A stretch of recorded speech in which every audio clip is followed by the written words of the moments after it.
जब तक दांत है हंस लो, फिर बाद में मुस्कुरा लेना। मुझे दांतों का इशू है, लेकिन मैंने स्केलिंग नहीं करानी, क्योंकि बचपन से मैंने यही सुना है कि जिसने भी स्केलिंग करवाई उसके दांत सेंसिटिव हो गए। दांतों की सफाई का तो एक ही तरीका है इस वक्त कि आपकी स्केलिंग की जाए। देखो वो सेंसिटिव हो जाएंगे। ये एक बहुत ही गलत कॉन्सेप्ट एक हमारे माशरे में है कि स्केलिंग करने से दांत सेंसिटिव हो जाते हैं।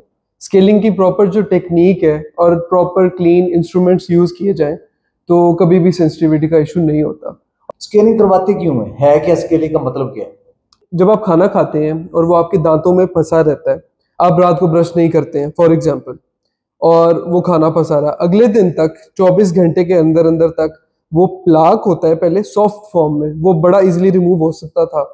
होता क्या है कि 48 आवर्स गुजर गए, 2 आवर्स गुजर गए और ये लगा रहता है, खाना फंसा रहता है, हम अपनी लाइफ रूटीन में बिजी होते हैं। मैं तो रगड़ रगड़ के करता हूँ, मसूड़े छिल जाते हैं, खाना फिर भी फंसा रह जाता है। बस वो कुछ ऐसा वक्त ऐसा गुजरा है जिसमें ब्रश नहीं पहुंचा वहां पे और खाना हार्ड हो गया, कैलकुलस बन गया। उसके अंदर आपकी ब्रशिंग टेक्निक बहुत इंपॉर्टेंट थी। ब्रश तो आप रगड़ के करते होंगे, लेकिन सही तरीके से करते थे? ये क्या आपको कभी किसी ने सिखाया कि आप ब्रश कैसे करते हैं? देखो जी, पहले तो हम करते थे ऐसे ऐसे ही, फिर किसी ने बताया कि भाई ऐसे ऐसे करना है, फिर किसी ने बताया कि गोल गोल करना है, तो हम तो घूमे पड़े हैं। पहले तो इसका यही इलाज होता है कि जो कैलकुलस बन जाता है उसको रिमूव करना होता है, तो वो स्केलिंग से ही निकल सकता है, कभी भी उसके बगैर नहीं निकलेगा। स्केलर को हार्ड हैंड से अगर वो पकड़ के रगड़ रगड़ के दांत को स्केलिंग करेगा, ऑब्वियसली दांत को डैमेज होगा और सेंसिटिविटी होगी। इसका मतलब है कि अगर गलत स्केलिंग की जाए बिल्कुल तो सेंसिटिव हो जाते हैं दांत। बिल्कुल हो जाते हैं। वैसे आपकी सफाई अच्छी है, स्केलिंग को प्रॉपर टेक्निक से किया जाए, सिर्फ मांस कोरे को रिमूव किया जाए बड़ी अच्छी तरह, सेंसिटिविटी। रगड़ के करते हैं या इसमें से कोई सोल्यूशन होता है, कोई केमिकल होता है, क्या होता है जिससे आप ये जो जमा होता है प्लाक सा या बाकी सब कुछ जमा, वो निकालते कैसे हैं? स्केलर से आपका दांत का साइज छोटा हो जाता है। ये एक बहुत गलत कॉन्सेप्ट है। बेहोशी करना? नहीं, इसमें स्केलिंग में बेहोशी नहीं होती। अब मैं इस पे स्केलर लगाऊंगा दांत पे, ये हल्का सा मैंने टच किया, ये देखिए आप, दांत की सरफेस छोटी नहीं हो रही है, सिर्फ और सिर्फ जो है उसके ऊपर बिल्कुल माइनर सी अल्ट्रासोनिक वाइब्रेशन हो रही है। तो इससे ये एक जो कंसेप्ट है कि स्केलिंग करने से आपके दांत का साइज छोटा हो जाएगा, ये बिल्कुल गलत है। एक सड़क पर बैठे हुए कई सारे लोग, बड़े सने सने लोगों से भी करवाई है, वो तो बड़े तजुर्बाकार है, 50-50 साल का उनका तजुर्बा है। क्वालिफिकेशन का मकसद क्या है, एजुकेशन का मकसद क्या है? यही कि आपको सही एजुकेटेड चीज बताई जाए। अभी हम स्टेरिलाइज कर रहे हैं, इसको क्यों कर रहे हैं स्टेरिलाइज?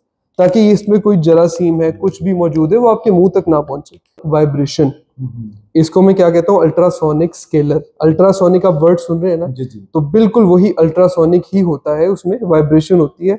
और इसको मैं जब चलाऊंगा, इसमें ये देखिए पानी आ रहा है और ये अपनी ही जगह पे बिल्कुल माइक्रो मूवमेंट्स होती हैं इसमें। ये पानी के प्रेशर से साफ होता है? नहीं, पानी इसमें इसलिए मौजूद है क्योंकि इंस्ट्रूमेंट में एक वाइब्रेशन हो रही है, ये हीट अप हो सकता है, प्लस आपके दांत के दरमियान कैलकुलस रिमूव हो रहा है, इसमें हीट प्रोड्यूस हो सकती है, पानी उसको कूल डाउन कर रहा है। पानी का सिर्फ ये कॉन्सेप्ट है। पानी मुंह में जाता है, हमारी सक्शन टिप वो लगी हुई है, उसके अंदर से सक्शन से आपके माउथ से रिमूव हो जाता है पानी।